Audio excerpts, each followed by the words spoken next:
দেশ বিরোধী ষড়যন্ত্র যেটা নাম্বার 1। নাম্বার 2, যারা এই আন্দোলনকে বেগবান করেছে তাদেরকে বিচারের আওতায় আনা উচিত। যে আমলাতান্ত্রিক জটিলতা বাংলাদেশের প্রেক্ষাপট, এইভাবে করলে এই আন্দোলন বা এই সমস্যার সমাধান সহসা মিটবে বলে আমার বিশ্বাস তৌফিক ইসলাম খান বলেছেন যে এটা নিষ্পত্তি দরকার, দমন নয়। দমন করলে সে না না না, দমন পীড়ন করে কিন্তু সবকিছু করা যাবে না। জীবনকে সহজ এবং স্মার্ট করতে আপনিও নিয়ে আসেন ভিশন রাইস কুকার, রান্নায় আধুনিকতা। তৈরি পোশাক শিল্পের সঙ্গে যেমন জড়িত ছিলেন, এইখানেই সবচেয়ে বেশি শঙ্কার কথা বলা হচ্ছে, আশঙ্কার কথা যে রপ্তানি আয় একটা বড় ধরনের প্রভাব পড়বে। ক্রেতারা আসবে কিনা বা তাদের আস্থার জায়গা ফিরে পাওয়া যাবে কিনা। গত কয়েক বছরের মধ্যে এখনই সবচেয়ে বেশি আপনার কি মনে হয় যে একটা কঠিন সময় আমরা অতিক্রম করছি? দেখছে একটা জিনিস কি, আপনি আলোচনা তো অনেক সুন্দর সুন্দর আলোচক আমার সাথে বসে আছে। আমি একটা জিনিস বুঝি, যেটা বাংলাদেশ ভাষা আন্দোলন জয় করেছে, ভাষা ফিরিয়ে এনেছে, ৭১-এর স্বাধীনতা যুদ্ধ করে দেশ ফিরিয়ে এনেছে মুক্তিযোদ্ধা ভাইয়েরা, বীর মুক্তিযোদ্ধা ভাইয়েরা। আবার এরশাদ বিরোধী ৯০ সালের যেটি আন্দোলনে সেটাও আমরা পুনরুদ্ধার করতে পেরেছিলাম।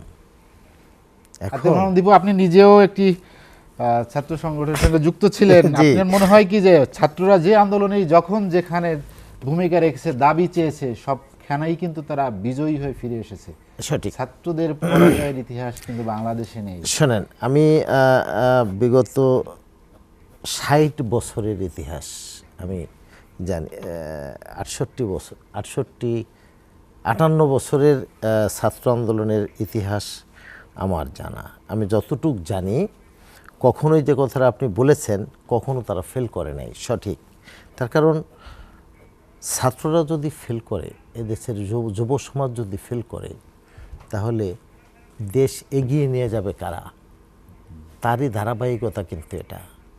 ৭১-এ, ৫২-তে, ৭১, ৯১, আজকে ২০০৪। তো ২০০৪-এ তারা কিন্তু যথেষ্ট বিজয়ী হয়েছে। কেউ বুঝে বিজয়ী হয়েছে, কেউ না বুঝে বিজয়ী হয়েছে ২০২৪ সালে। তো এখন আমি যেটা বুঝি, বাংলাদেশ বারবার ধাক্কা খেয়েছে বিভিন্ন সময়ে, বিভিন্নভাবে। পোশাক শিল্পের কথা আপনি বলেছেন, রানা প্লাজার থেকে শুরু হয়েছে বাংলাদেশের পোশাক শিল্পের, বাংলাদেশের ইমেজ সংকট।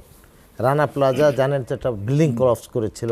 তারপরে সংখ্যার কথা বলা হচ্ছিল, কিন্তু তাজরিন ফ্যাশন নামে আরেকটা ফ্যাক্টরি ছিল, সেটাও ক্লোজ করেছিল। এর থেকে এক সময় কিন্তু আমেরিকার মার্কেটে শ্রমিকের রক্তমাখা কাপড় চলে গেছিল ওই দেশে সামহাও। তো এই রক্তমাখা কাপড়টা কারা পাঠিয়েছিল আমেরিকাতে, একটা বিষয়।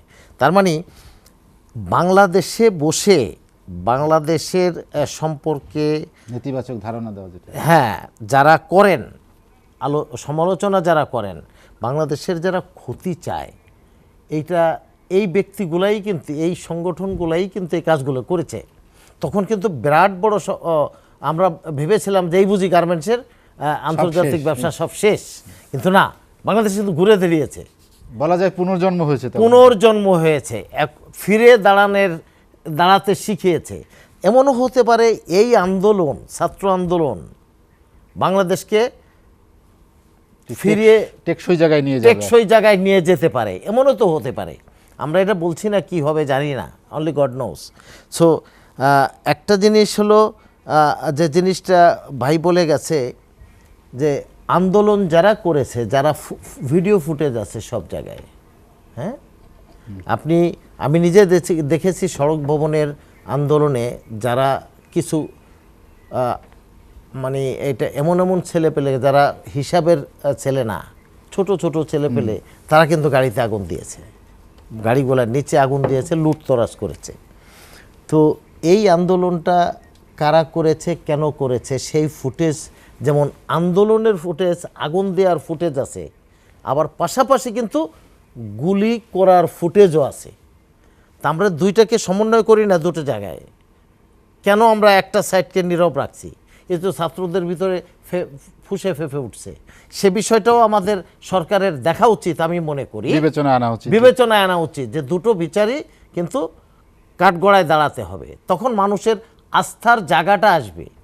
আমরা সেই জায়গাটায় যাচ্ছি না, এরা মাননীয় প্রধানমন্ত্রী যেভাবে আবেগ আপ্লুত হয়ে উপলব্ধি করতে পারতেছেন, সে জানে যে কত কষ্টের ফসল এগুলা, দেশের সম্পদ, একটা সুস্থ মানুষের কাজ না।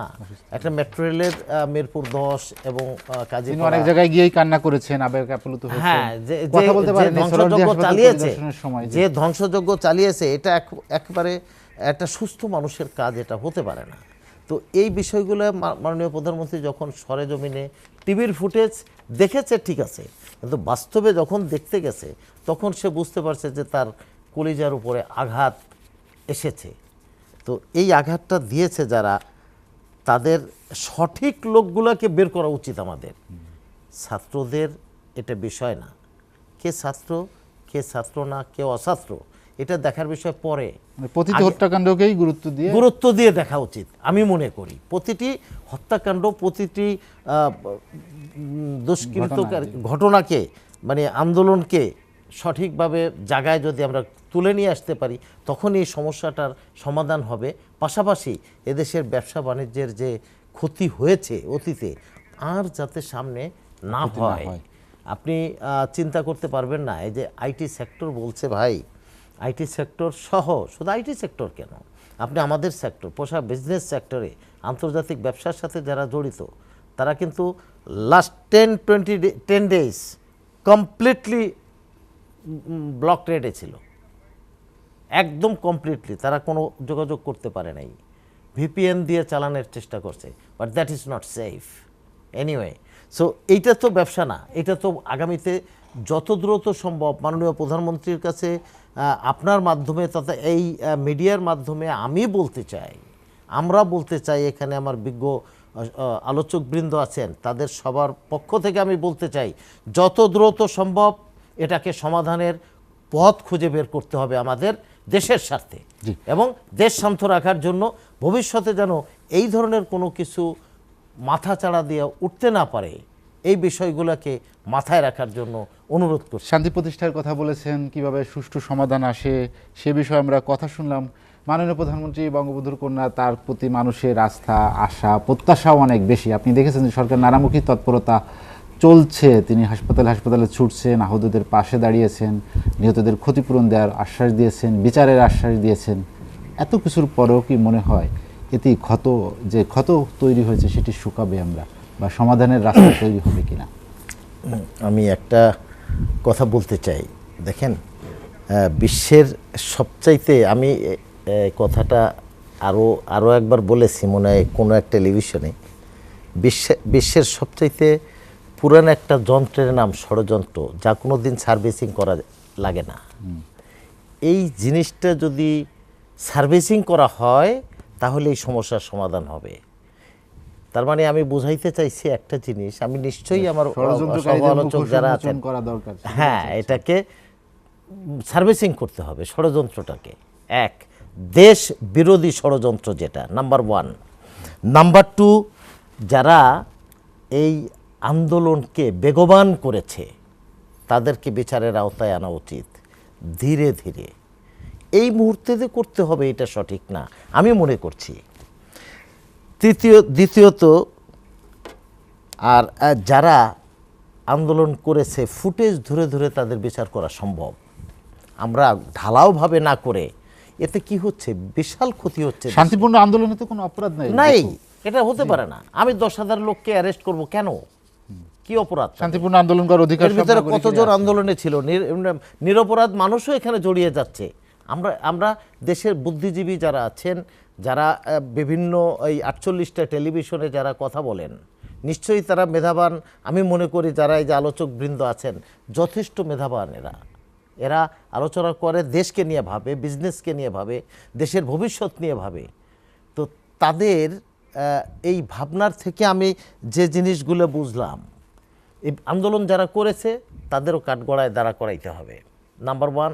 নাম্বার টু, যারা এই আন্দোলন রহিত করার জন্য গুলি করেছেন নিজের ইচ্ছা মতো, সেই ব্যক্তিগুলো কারা, তাদের পিছনের ব্যাকগ্রাউন্ড কি আছে, তারা কোথায় জন্ম, তার বাবার নাম কি, সে কি করে, সে সরকারি আদৌ সে পুলিশ অফিসার কিনা, এটাও তো আমাদের দেখার বিষয়। এটাও তাদের সবগুলি পুলিশ করলো কিনা, এখানে করলো কিনা, এটা দেখার বিষয়। এটা একটা বিশাল একটা ভাইটাল ইস্যু। আপনি কি করে বুঝবেন একজন মানুষের হাতে অস্ত্র থাকলেই সে ডাইরেক্ট এরকম গুলি করতে পারে একটা নিরস্ত্র মানুষকে? অসম্ভব, এটা উচিত না, এটা কোনো সুস্থ মানুষের কাজ না, আমার মনে হয় না।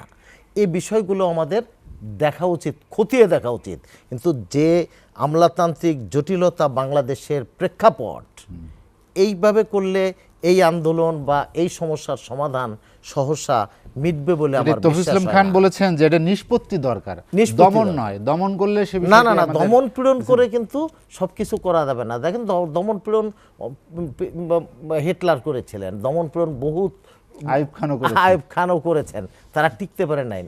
তো অতএব এগুলো আমাদের চিন্তা করা একেবারেই ভুল হবে।